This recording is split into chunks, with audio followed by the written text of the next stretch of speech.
Good morning, my friends, and welcome to the Daily Meditation Bible. Today is February the 17th, 2024, and I'm Joel Miller, and we are reading through the complete Bible in a year. And thank you so much for taking the time to join me and walk with me daily through the scriptures. I so appreciate you and feel honored that we have the privilege of walking together on this journey in the year of 2024. And we continue to see today Father discussing with Moses and the people of Israel how to address sin.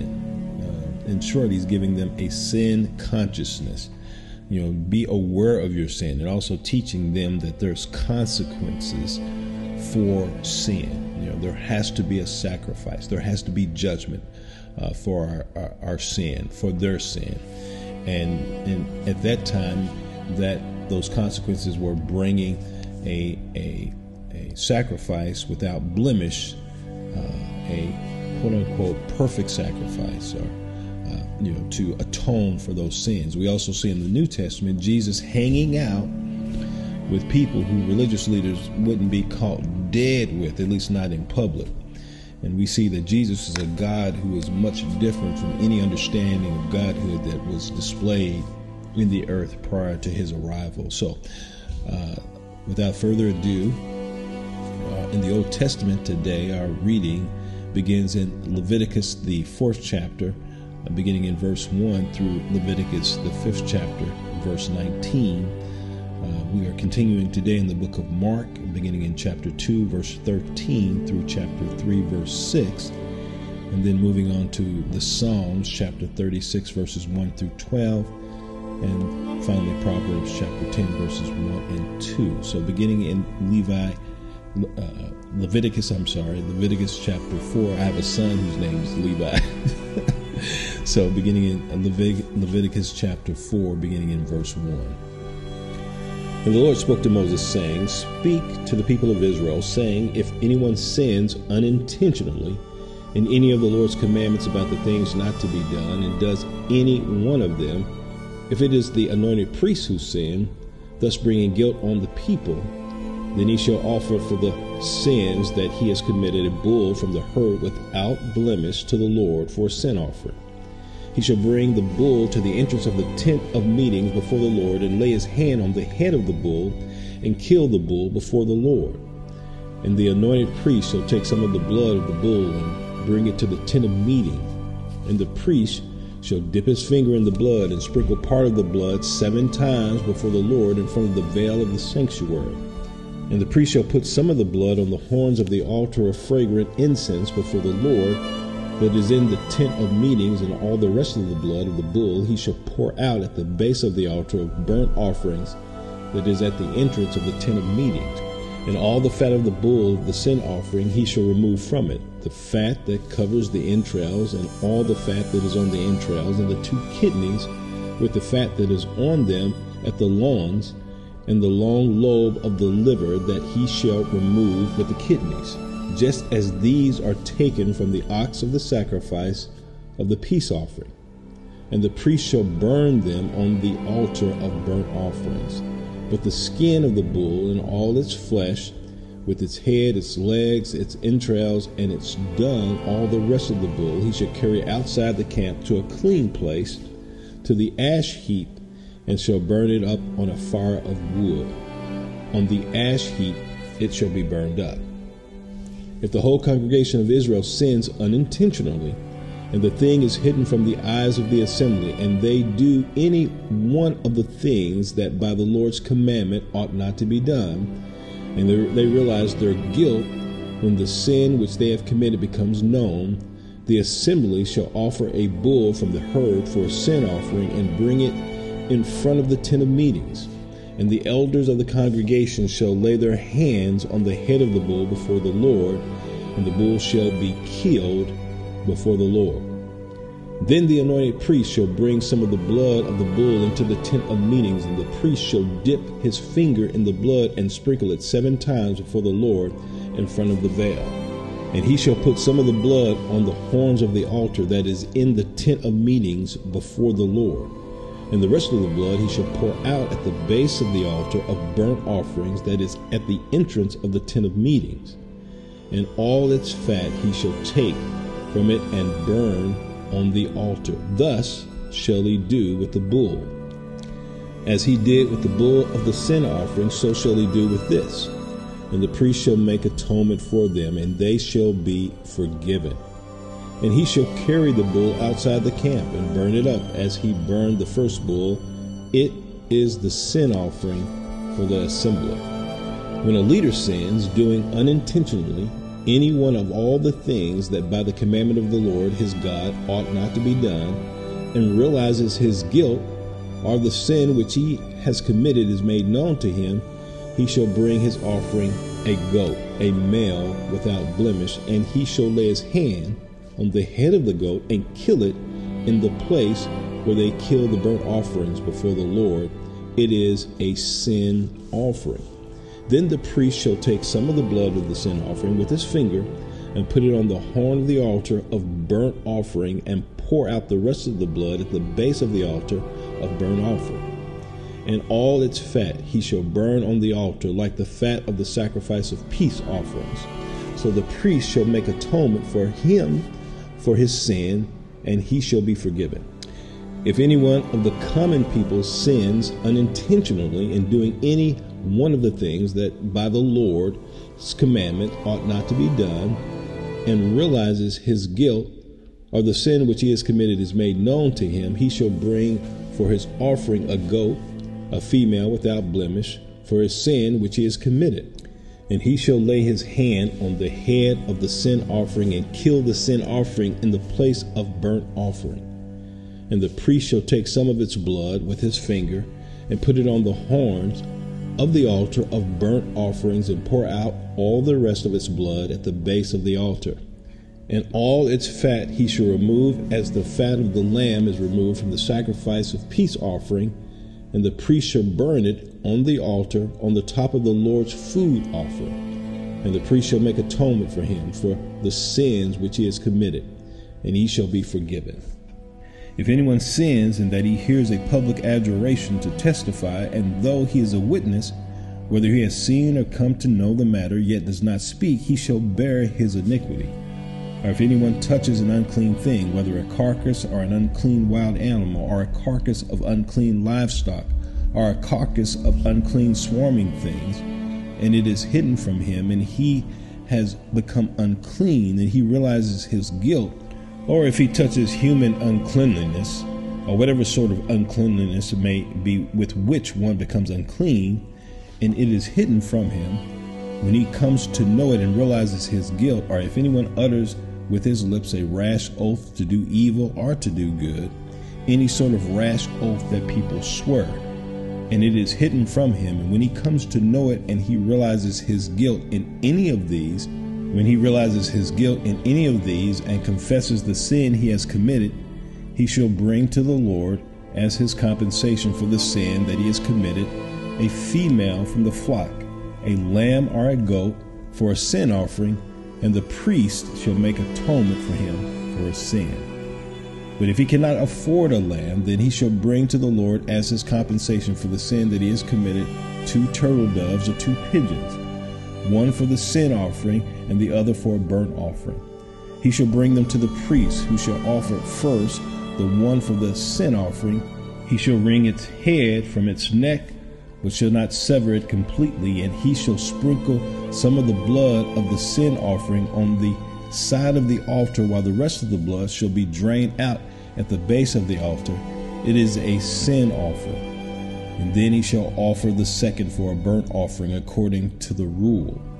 And the priest shall make atonement for him for the sin that he has committed, and he shall be forgiven. But if he cannot afford 2 turtle doves or 2 pigeons, then he shall bring as his offering for the sin that he has committed 1/10 of an ephah of fine flour for a sin offering, and he shall put no oil on it, and shall put no frankincense on it, for it is a sin offering. And he shall bring it to the priest, and the priest shall take a handful of it as a memorial portion, and burn this on the altar, on the Lord's food offering. It is a sin offering. Thus the priest shall make atonement for him for the sin which he has committed in any one of these things, and he shall be forgiven. and the remainder shall be for the priest, as in the grain offering. And the Lord spoke to Moses, saying, if anyone commits a breach of faith and sins unintentionally in any of the holy things of the Lord, he shall bring to the Lord as his compensation a ram without blemish out of the flock, valued in silver shekels, according to the shekel of the sanctuary, for a guilt offering. And he shall also make restitution for what he has done amiss in the holy things, and shall add a fifth to it, and give it to the priest. And the priest shall make atonement for him with the ram of the guilt offering, and he shall be forgiven. If anyone sins doing any of the things that by the Lord's commandments ought not to be done, though he did not know it, then realizes his guilt, he shall bear his iniquity, and he shall bring to the priest a ram without blemish out of the flock, or its equivalent, for a guilt offering, and the priest shall make atonement for him for the mistakes that he made unintentionally, and he shall be forgiven. It is a guilt offering. He has indeed incurred guilt before the Lord. Reading from the book of Mark, beginning in chapter 2, verses 13 through chapter 3, verse 6. He went out again by the sea, and all the crowd was coming to him, and he was teaching them. And as he passed by, he saw Levi, the son of Alphaeus, sitting at the tax booth, and he said to him, follow me. And he rose and followed him. And as he reclined at the table in his house, many tax collectors and sinners were reclining with Jesus and his disciples, for there were many who followed him. And the scribes of the Pharisees, when they saw that he was eating with sinners and tax collectors, said to his disciples, why does he eat with tax collectors and sinners? And when Jesus heard it, he said to them, those who are well have no need for a physician, but those who are sick. I came not to call the righteous, but sinners. Now John's disciples and the Pharisees were fasting, and people came and said to him, why do John's disciples and the disciples of the Pharisees fast, but your disciples do not fast? And Jesus said to them, can the wedding guests fast while the bridegroom is with them? As long as they have the bridegroom with them, they cannot fast. The day will come when the bridegroom is taken away from them, and then they will fast in that day. No one sews a piece of unshrunk cloth on an old garment. If he does, the patch tears away from it, the new from the old, and a worse tear is made. And no one puts new wine into old wineskins. If he does, the wine will burst the skins, and the wine is destroyed, and so are the skins. But new wine is for fresh wineskins. One Sabbath he was going through the grain fields, and as they made their way, his disciples began to pluck heads of grain, and the Pharisees were saying to him, look, why are they doing what is not lawful on the Sabbath? And he said to them, have you never read what David did when he was in need and was hungry, he and those who were with him, and how he entered the house of God in the time of Abiathar the high priest, and ate the bread of the presence, which is not lawful for any but the priest to eat, and also gave it to those who were with him. And he said to them, the Sabbath was made for man, not man for the Sabbath. So the Son of Man is Lord even of the Sabbath. And he entered the synagogue, and a man was there with a withered hand, and they watched Jesus to see whether he would heal him on the Sabbath, so that they might accuse him. And he said to the man with the withered hand, come here. And he said to them, is it lawful on the Sabbath to do good or to do harm, to save life or to kill? But they were silent. And he looked around at them with anger, grieved at their hardness of heart, and said to the man, stretch out your hand. He stretched it out, and his hand was restored. The Pharisees went out and immediately held counsel with the Herodians against him, how to destroy him. Reading from the book of Psalms, chapter 36, verses 1 through 12. Transgression speaks to the wicked deep in his heart. There is no fear of God before his eyes. He flatters himself in his own eyes that his iniquity cannot be found out and hated.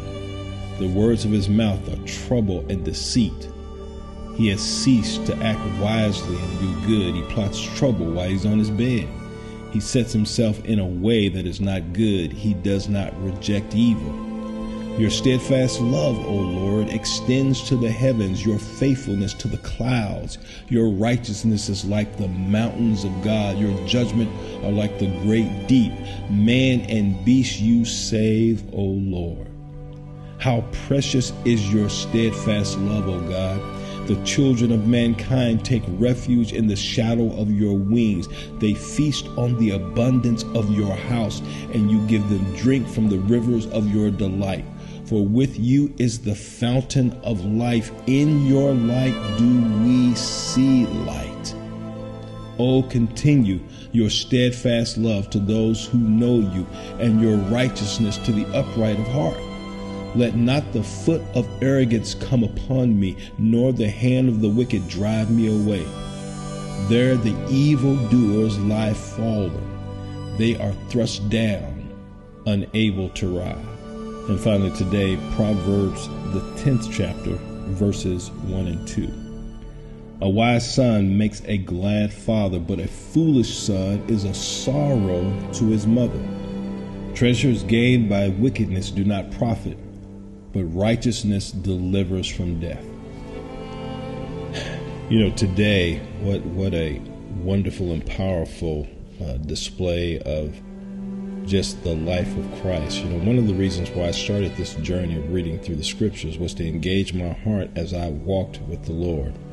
And today it is all about the heart as we read through scripture today. In the Old Testament, we see, you know, as there's the talk of when a person realizes their sin and addresses their sin. First of all, there's no sin police. You know, as God speaks with Moses, in essence, he says when a person examines their own heart and realizes their sin, let them come and bring their sacrifice for atonement.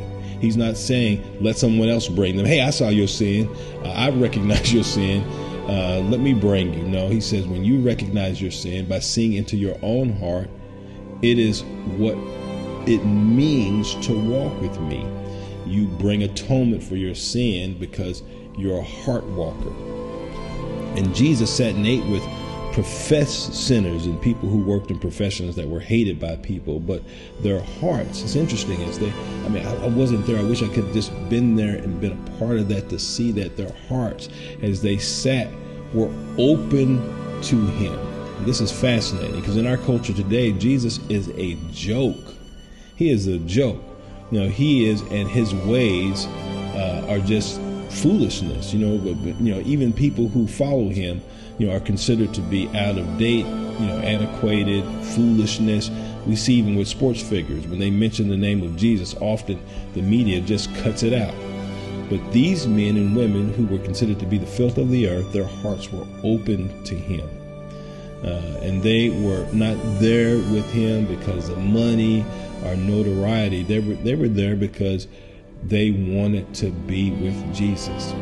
And Jesus, the scripture says, was angered when he saw the hearts of the religious leaders. And that's why, he says, I hate the proud. And he hates the proud because he cannot engage with the heart of a prideful person. And that's why, a prideful person basically has no desire to connect at a heart level, at any level, with Jesus, and really for anyone else when you walk in pride. David was a man after God's own heart, and even when he went into the temple and ate the bread that was forbidden, Jesus used it as an example of God's mercy and grace to those who are heart followers. And I just want to encourage you today, as well as myself, that above all else, let us seek him with our hearts. Let us open ourselves to who he is, that we might know him and truly walk with him. Well, listen, my brothers and sisters, I pray that you have a wonderful day. It's been an honor to be with you today, and I look forward to being with you tomorrow. God bless you, and we'll talk again soon.